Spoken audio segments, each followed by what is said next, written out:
咁所以呢一個當知四大等不離心大，色心不異，當體就係如來本誓嘅旨意。所以我哋見到山河大地全部都係法王身，全部都係如來作，而唔係呢一個係嗰個唔係。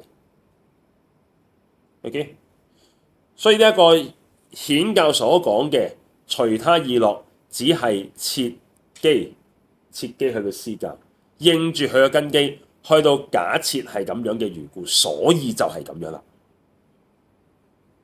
得唔得？即係有啲似順住你去講，順住你嘅諗法去講，而唔係佢嘅自內證境界，唔係如來嘅自內證境界。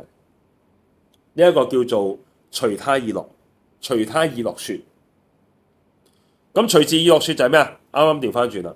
隨自意樂說就係佢自己嘅角度，自己角度。密教所講嘅就係隨自意樂，直唱本懷，即係本身係點樣嘅，就原本咁話俾你聽。碰牆就係佛，原本就話俾你聽。